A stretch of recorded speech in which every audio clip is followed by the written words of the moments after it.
Hi అండి అందరికీ. అందరూ ఎలా ఉన్నారు? బాగున్నారా?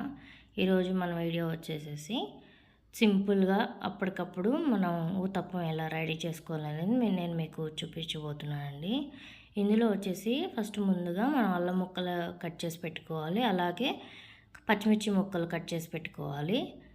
నేను ఒక గ్లాస్ మినపప్పు తీసుకున్నానండి. నైట్ నానబెట్టాను. దాన్ని ఇట్లా మిక్సీ జార్లోకి వేసి, అంటే పిండితో పాటే ముక్కలు అల్లం పచ్చిమిర్చి వేస్తే ఏంటంటే పిల్లలు ఏరి పెట్టకుండా ఉంటారని నేను అట్లా మిక్స్ చేసేసాను. పిండి ఇక్కడ చూపిస్తున్న విధంగా ఇలా మనం దోశ పోసుకుంటే ఎలా ఉంటుందో పిండి అలా వచ్చేలాగా గ్రైండ్ చేసుకోవాలి. అదిగోండి నేను గ్లాస్ చూపిస్తున్నా కదా, ఆ గ్లాస్తో మినపప్పు పోసాను. అదేవిధంగా అదే గ్లాస్తో బొంబాయి రవ్వ, సూజీ రవ్వ అంటారు కదా, అది పోసాను. అలాగే జీలకర్ర, సాల్ట్ కొంచెం యాడ్ చేసేసి బాగా మిక్స్ చేసుకోవాలండి. అది థిక్నెస్ బాగా తిక్కుగా ఉంటే కనుక కొంచెం వాటర్ యాడ్ చేసుకొని మనం లూజ్గా కలుపుకోవాలి. ఇంకా ఆనియన్స్ కూడా నేను యాడ్ చేసేసుకున్నాను.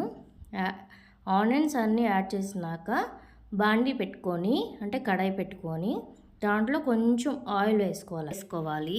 ఆయిల్ వేసుకున్న తర్వాత మన పిండి 2 స్పూన్స్ వేసానండి నేను.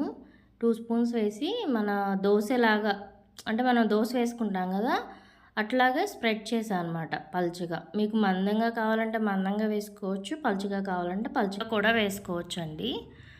తర్వాత దీనిపైన మూత పెట్టుకొని కొంచెం సిమ్లో పెట్టుకున్నా పర్వాలేదు, మీడియంలో పెట్టుకున్నా పర్వాలేదు. మూత పెట్టుకుంటే ఏంటంటే తొందరగా మగ్గిపోతుంది అనమాట. మగ్గి మనకి బాగా ఎర్రగా రోస్ట్ అయినట్టుగా వస్తుంది అనమాట. ఇదిగోండి వీడియోలో చూపించిన విధంగా ఎర్రగా ఇట్లా ఒకవైపు ఎర్రగా, రెండు వైపు కూడా ఎర్రగా కాల్చుకోవాలి అండి. సింపుల్గా. Thank you for watching.